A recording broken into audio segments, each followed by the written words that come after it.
paz do Senhor Jesus seja com todos nós.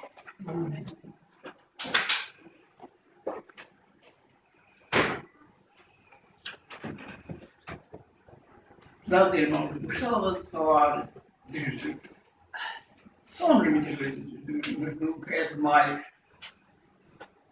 Nós sabemos que Jesus é o nosso modelo.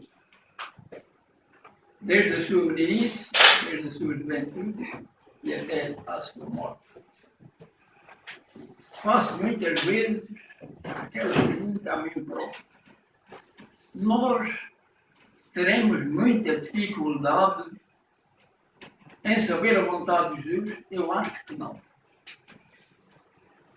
Podemos não fazer, mas é por nossa negligência, por nossa fraqueza.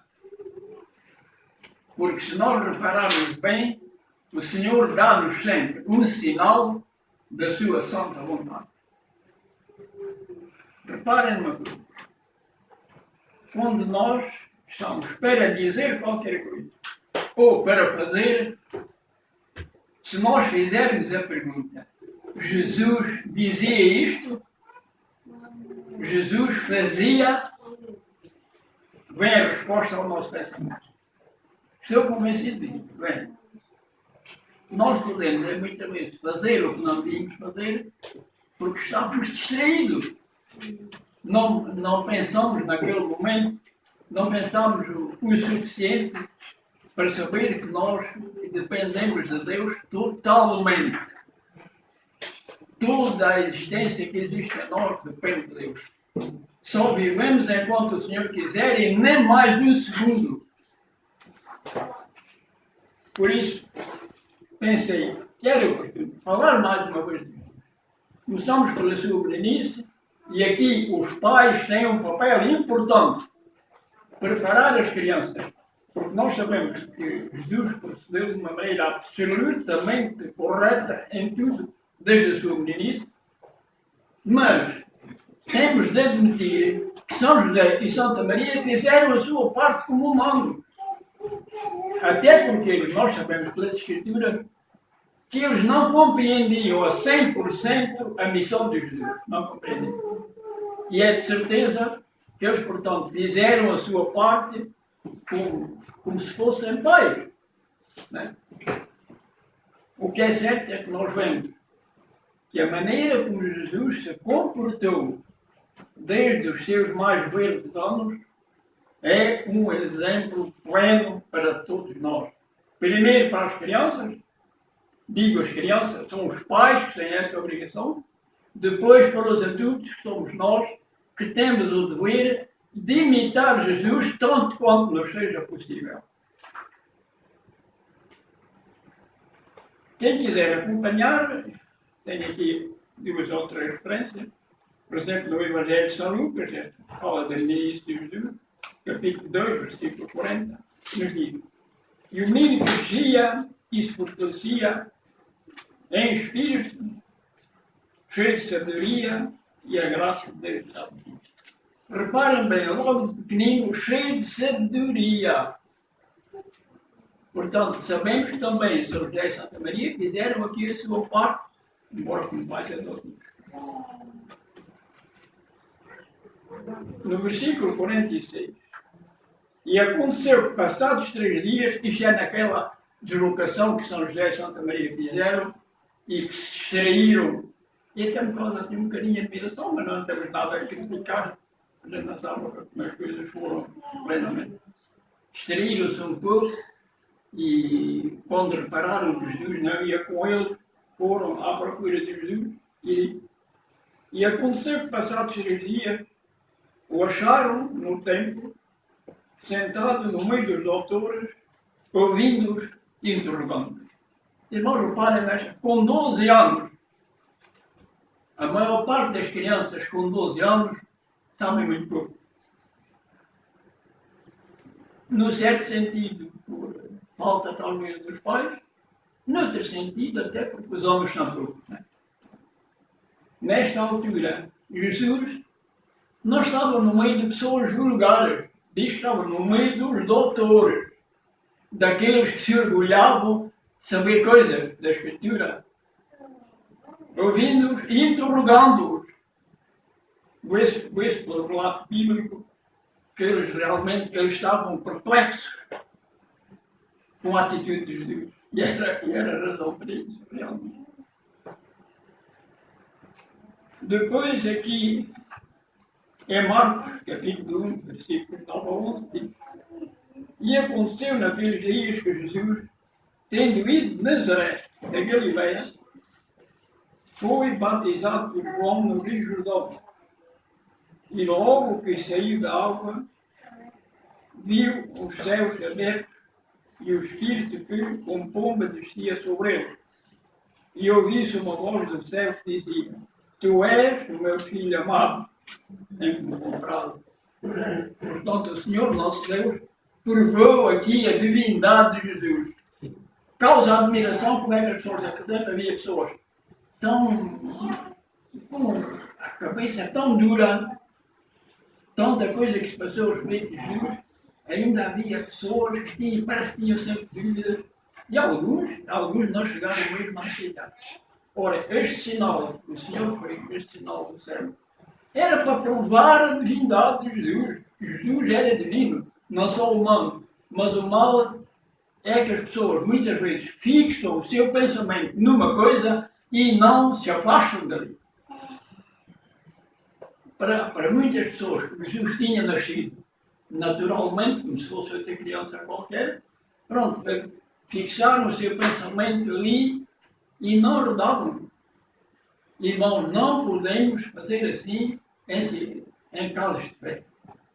Nós devemos realmente indagar sempre, sempre, e ver se temos alguma coisa a corrigir. Com a idade que eu tenho, digo muitas vezes para a minha filha: estou a aprender todos os dias. É verdade. Oi. Já cheguei à conclusão: se eu vivesse 200 anos, estava sempre a aprender. Sempre a aprender. Irmãos, em qualquer, e na Escritura, isto é muito importante. Porque nós sabemos que há pessoas que interpretam a Bíblia de tal maneira em seu próprio prejuízo. Nós temos realmente necessidade de ler a Bíblia com oração e comparar texto por texto, dizer um olho, porque nós somos sempre a aprender. Irmão, não tenho vergonha nenhuma de dizer.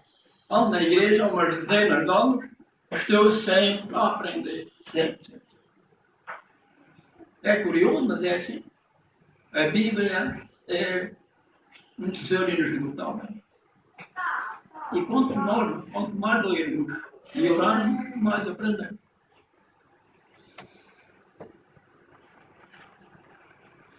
Agora temos aqui uma descrição em Lucas, capítulo 4, versículo 18, que é Jesus a descrever a sua missão.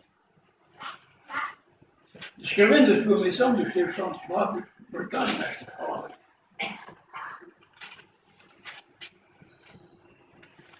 O Espírito do Senhor é sobre mim, pois que me ungiu para evangelizar os pobres, enviou-me a curar os quebrantados de coração, a pregoar liberdade aos cativos, a dar vista aos cegos, a pôr em liberdade os oprimidos. Irmão, não falta aqui nada do amor de Deus. Não falta aqui nada.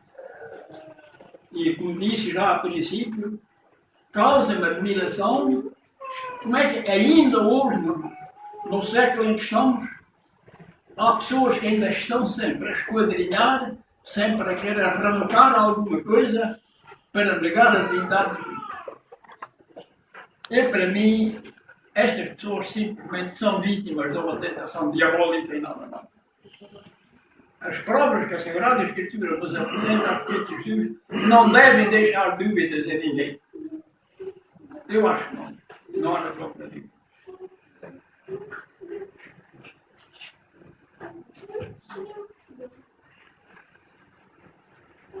Temos aqui um outro texto que eu gosto muito de ler.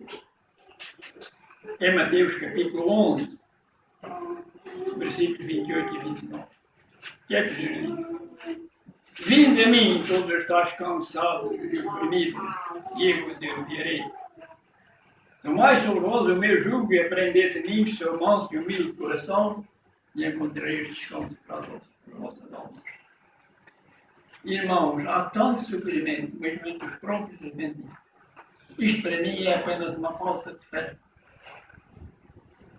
Nós temos de confiar que a palavra de Deus é a verdade. Jesus diz: vinde a mim todos estáis cansados e oprimidos, eu vos aliviarei. Estou convencido que se nós pedimos com verdadeira fé, nós seremos atendidos.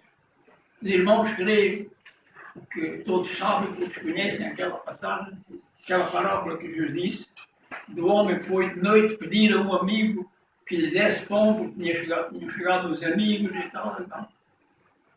E o outro respondeu que estava já deitado com a família para não o incomodar e tal. Ele insistiu, e diz no texto sagrado, que finalmente levantou-se e deu ao outro tudo o que ele necessitava. Irmãos, reparem bem nesta parábola. Esta parábola é para nos dizer que nós não devemos pedir uma vez ou duas e não fomos atendidos. Pronto, ponha o assunto de parte. Irmãos, pedimos sempre. Deus não se zanga connosco, nós pedimos aquilo que necessitamos. O Senhor não se zanga connosco. Temos de existir. Jesus mostrou que devemos existir. E devemos existir porquê? Porque se o Senhor nos atendesse à primeira vez que nós pedimos, naturalmente nós ficávamos vaidosos e pensávamos: bem, Deus atendeu-me imediatamente quando eu pedi, é porque é uma pessoa perfeita. Não? Eu penso que é por isto. Por isso é que o Senhor requer que nós devemos pedir muita vez. E embora o Senhor deseje dar-nos aquilo que nós necessitamos, muitas vezes não concede a primeira vez, nem a segunda, nem a 10ª. Irmãos, quando necessitarmos de qualquer coisa para o nosso benefício ou da nossa família, devemos pedir com insistência. Há, no entanto, alguns textos que já temos que têm às vezes uma expressão com a qual eu não concordo. Que nós devemos reivindicar. Não concordo com isso. Nós não devemos reivindicar nada a Deus. O Senhor sabe aquilo que nós merecemos e dá quando quiser e entender. Não devemos pedir nada com caráter de exigência, porque isso seria perigoso. Portanto, pedir sim, pedir com humildade. Tenho aqui uma outra passagem, isto é do livro aos pés de Cristo, página 10. Diz a irmã White: os mais pobres e humildes não receavam aproximar-se dele, de Jesus. As próprias criancinhas se sentiam atraídas para ele. Gostavam de subir aos joelhos e fixar os olhos no seu rosto bondoso e pensativo. Vejam, irmãos, a maneira como Jesus se apresentava, que cativava as pessoas, até as crianças se sentiam atraídas. Nós compreendemos bem. Se nós tivéssemos aqui os filhos na nossa presença, nós não nos sentiríamos felizes eternamente. Aqui diz que as criancinhas gostavam de fixar os olhos em Jesus, subiam aos joelhos, Jesus acariciava. Então, há outra passagem que diz: deixai vir a minha criancinha, deve ter o reino do Senhor. E depois o Espírito de Profecia continua a dizer: nunca se viam modos bruscos. Reparem, irmãos, da maneira que nós falamos é muito importante. Nós podemos dar bom exemplo ou dar mau exemplo quando estamos a conversar com qualquer pessoa, especialmente quando estamos a falar a respeito das coisas da vida. É muito importante a maneira como se diz. Eu aqui na minha casa emprego muito este termo: não é o que se diz que tem importância, é a maneira. A mesma coisa dita de maneira diferente, num caso pode ofender, no outro caso não ofende mais. E aqui temos, realmente, esse Jesus. Nunca se viu montes bruscos. Jamais pronunciava desnecessariamente uma palavra severa, nem motivava dores desnecessárias a uma alma sensível. Reparem, isto é para nós copiarmos, irmão. Nós devemos copiar a maneira que Jesus falava, a maneira que Jesus atuava. E se assim o fizermos, vamos fazer uma coisa boa para nós. Reparem agora aqui um bocadinho nesta expressão. Denunciava a hipocrisia, a incredulidade e a injustiça, mas nessa altura as lágrimas empregavam a voz. Jesus conduía-se de repreender, fazer mais. Vê-se que Jesus, em certos casos, usou termos assim um pouco. Há um momento em que Jesus chamou hipócrita. Porque quando as pessoas ultrapassavam determinados limites, às vezes tinha de ser. Mas Jesus, quando Jesus repreendia alguém, via-se que fazia de uma maneira conduzida. Pois que Jesus não tinha prazer em estar a repreender ninguém a magoar ninguém.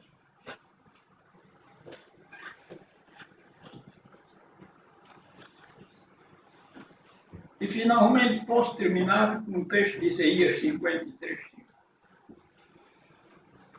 Mas ele foi ferido pelas nossas transgressões e moído pelas nossas iniquidades. O castigo que nos traz a paz estava sobre ele, e pelas suas pisaduras fomos sarados. Irmão, Jesus fez tudo com letra grande, com letras maiúsculas. Jesus fez tudo. Se nós tão somente tivermos a humildade de aceitar tudo aquilo que o Senhor fez por nós, nós seremos eternamente felizes. Mas, como eu disse, sinto uma dor no coração de ver, ainda hoje, tanta gente, uns a querer provar que Jesus não existiu, outros a querer provar que aquilo não era bem um milagre. Isto é profundamente lamentável. Jesus fez tudo, quando esteve na terra, fez tudo publicamente, durante vários anos, e na presença de multidões, centenas ou milhares de pessoas. Portanto, não há nenhum registro histórico que mereça tanto crédito como a Sagrada Escritura. E nós, seguirmos realmente o que diz a Sagrada Escritura, nós seremos eternamente felizes. Que o Senhor nos ajude, que nós possamos realmente beneficiar deste amor infinito do nosso Deus. Amém. Amém.